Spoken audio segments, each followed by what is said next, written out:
Okay, let's begin. This is not going to take super long, so we're just going to go through the easy parts. So, the three states of matter on Earth, other exist, and you can make others be weird, but these are the ones that we actually interact with on a constant basis. What's the first one? What's the lowest energy one? Solid. So boringly, this one's a solid. Nice crystal structure, rigid, doesn't move around.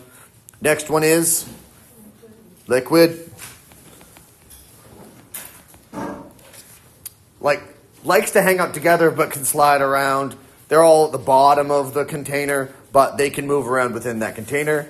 And then we have our gas state, which is bouncing around, filling the container. So the reason I'm starting with this is what we're working with here is changing state. So what's the name for going from a solid to a liquid? There's a process that you learned many, many moons ago. What's called solid to liquid? Melting. It's melting. You're trying to think of a really complicated word. It's not more complicated than melting. And now, equally simple, going back the other way, from a liquid to a solid, equally common words. Freezing.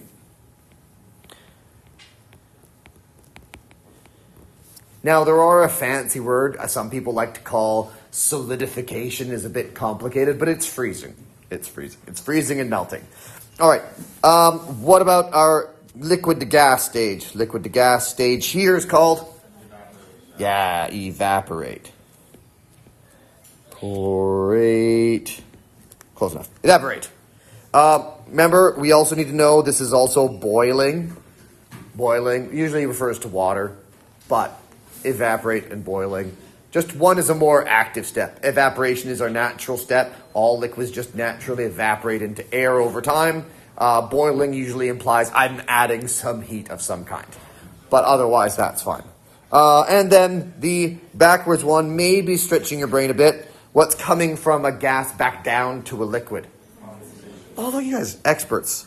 Condensation. Condensation. Way too long of a word to write too many times. So, condensation, condensing, any of those words mean coming down from a gas to a liquid. Okay, now let's see how good are we to go from a solid straight to a gas. Skip everything and go right to the top. A few things do this. Does anyone know this name? This one's stretching a bit. Certain things do this. Carbon dioxide does this. Carbon dioxide can go right from a solid to a gas. Just skips the liquid phase. Does anyone know what solid carbon dioxide is better known as? It's dry ice. So dry ice that you may have seen that all foams and stuff. So it's called dry ice because it skips the liquid step. When it gets too warm, it doesn't melt into a liquid. It just goes right into a gas, and that has a word. Does anyone know that word? Ooh. It's called sublimation. Sublimation. So there is a fancy word for this. It's sublimation, or sublimates directly from a solid to a gas. No liquid phase here. To get liquid carbon dioxide, you got to mess with the pressure, and it gets all complicated in that. But in normal air on Earth, it goes right from a solid to a liquid. Solid to a gas. I'll say it properly. There's the opposite that also happens. You can go from a gas directly to a solid. What is that one called? There's no way. If you guys didn't get sublimation, you're not going to get this one. Let's not waste too much time on it. It's deposition. Totally knew that one. Basically, fancier word, it's deposit. So right from a gas to a solid, it's deposit, deposition. So as long as you think of the word deposit, you'll get that word done.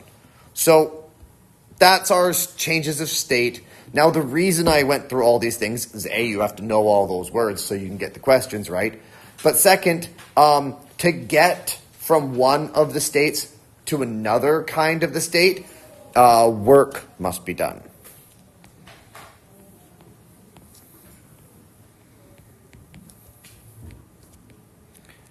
So we have to have some energy in just physically taking one kind of arrangement of the molecules to a different arrangement of the molecules. So even like if you think you've got boiling hot water, right? So the water's there, your liquid in your pot is boiling. It's at 100 degrees Celsius. That's when water boils. It's 100 degrees Celsius boiling water. And you have both the water and the steam vapor on the top. So you have both of those things. So there's also an energy change from the liquid part to the gas part that doesn't actually change its temperature. So there's an energy change related to the change of its arrangement, not just the change in temperature. Yesterday's lesson was all about energy change in changing the temperature of something. To make the temperature go up and down, you have to use energy. And in this case, to change the structure of something, you have to use energy. How much energy depends on the material. So we're going to get a bunch of new constants on that page you were given yesterday. Those of you that were here yesterday were given that page. So one side was all the C specific heats. The other side is all of these things. So, and they're different for even the same compound. So to go from solid to liquid, we call this the heat of fusion. And we have the symbol big H with a little F on the side. So that's my solid to liquid chunk, right? That's the stuff happening in this range. The energy change is the same depending on what direction you're going. It's just a positive or a negative, but it's the same number. So the number is just given as a positive number. If you're going up, you add it. If you're going down, you subtract it. It's basically the same that way. For the other one, we have from liquid to gas. Liquid to gas, the heat of vaporization, which is way too long of a word again. Big H with a little V beside it. So heat of vaporization. It's really a mouthful. So those are the two different energies associated with them. Those are given as a table. You just need to incorporate them in the solving of the problems. So this is my heat of vaporization to go from a liquid to a gas without any temperature changes. We can now have different formulas. So the first formula is boring.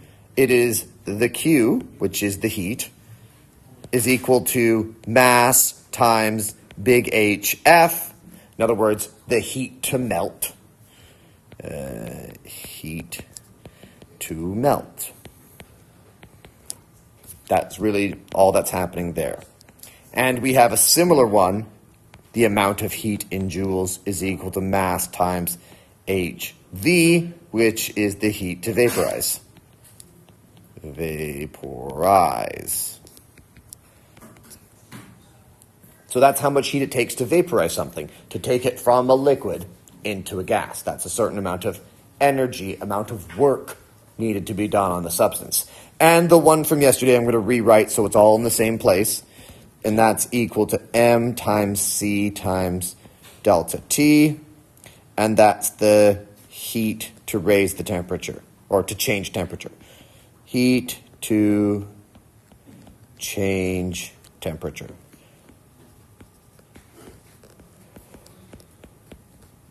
So these are basically the only kinds of heat changes that we will be working with. So if your material has a change of state in it, in its temperature range, you have to account for this much energy in its change of state. So in the total amount of energy needed to go from one kind to another kind, we have to add this part to it. Okay, where are that? Okay, so we need to know a few things. What is the specific heat of water? No, like the specific heat C. So you might not have seen that. It's whatever the C is off the table. So what? 4,180 joules per kilogram degrees Celsius. Isn't it an awful number? All right, what is the H we need? Do we need HF or HV for this particular question? V, because we're vaporizing, right? We're not freezing all the water, which would be a whole different thing. That would be actually interesting. We should do that one next time. How much would it take to freeze all the water in you? That's pretty cool. HV. What is HV for water? So go to your table, try to find HV for water. Yeah, that's it. 2.26 times 10 to the 6th joules per kilogram. So it takes a lot. That is 2 million joules per kilogram. It's very, very a lot. We got to figure out some more things, just in case we're annoying. What is our final temperature? I don't want to write it like that. Big TF. What is the final temperature we're going to reach in our experiment? 100 degrees. What temperature are we starting at? How warm all y'all right now? You guys don't know body temperature off the top of your head? It's absolutely not 25. It's 36 and a half. 36 is roughly human body temperature on the inside. So the inside of you is probably closer to 36. So we're starting from 36 degrees, and we got to get it to 100. Yeah, that's all the information we need. All right, heat equation. Q equals. So we have to do this in two pieces. We have to get all the water hot, and then we have to turn that water into gas. So it's two steps. First, the temperature change, MC delta T, plus MHV. So we have the get it warm plus the change. So that's what we have to work with here. So we have to get it warm and then change it. So the mass we're working with is the same in both cases, but we'll write it out this way. So we're going to have 42.06 kilograms, multiply it by C4180, and the change in temperature is 100 minus 36.5. Then we'll add the same mass, 42.06, and we're going to multiply that by 2.26 times 10 to the 6th for the H part. So I'm going to do these two separately, and mostly just for you guys to see how the magnitudes or size of the numbers changes. So just the first chunk together, let's see what I get. I almost wrote down last year's work. It's like, that's not right. 42.06 times 4180 times 100 minus 36.5. Ugh, that's a lot of numbers. 1.116 times 10 to the 1, 2, 3, 4, 5, 6, 7. That's in joules. Plus, let's do the other one. 42.06 times 2.26 times 10 to the 6th. Great. 9.5. Oh, 5. 6. I do 6 times 10 to the 1, 2, 3, 4, 5, 6, 7. Good. So the reason I'm writing it this way, we're going to add them. It's very simple. But the reason I wrote it like this is so you can see that the boiling part is actually way more energy than the getting it hot part. To get all the water up to 100, ready to boil, takes this much energy. And then to get that water that's already hot, just to go from liquid to gas, takes this much energy. So it's a lot more energy just changing the state. Specifically of water, different things have different H values, and so you just have to follow the chart. Okay, now just add those together, plus 1.116 B7. Getting it just over this one. So we get, at the very end, finished drawing, Q is equal to 1.06. Let's round it to the right number, significant digits. Times 10 to the 8, I think. 1, 2, 3, 4, 5, 6, 7, 8. 8 joules of energy. So that's how much energy it's going to take, which is a lot, right? We can say this is 106 million joules or 106 megajoules, to use our old scientific prefixes that we had from before. So there's a few things that this question illustrates, and it's basically, it takes a whole lot of energy to boil water, like a ton. So all the water that's in you takes 100 million joules. It's a lot. So the very few of the questions that you did with the work, power, energy, trucks moving, lifting crates, cranes and stuff, very few of them were in the millions of joules energy. Changing the heat of something is a lot of energy. So that's mostly what I want to get across this. And it's a silly little fun example that gets us through the concept of what we're learning. So change of state takes a lot of energy. Changing temperature takes energy. And if you have both, you have to include both. I just want to point out, and during the recording here, I want to say, if you change state, if you look at your C chart, water, ice, and steam all have a different C value. They have a different specific heat. So if you're melting ice to boil it, you have to do a change of temperature, then a change of state, then a change of temperature, then a change of state, then a change of temperature.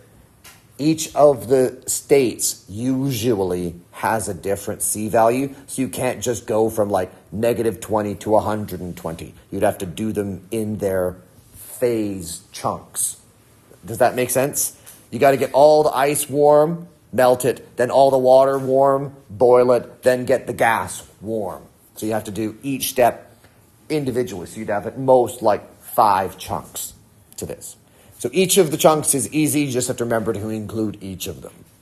All right, that's the end of that. Those that got the questions sheets yesterday, you now know enough to do all of them. And then I'll get you guys those sheets today. I don't know where the rest of them went. And yeah, so you can basically do the rest. Tomorrow's class is a working class. The quiz on this is Friday. Because that's all the concept. That's the whole thing. That's it. So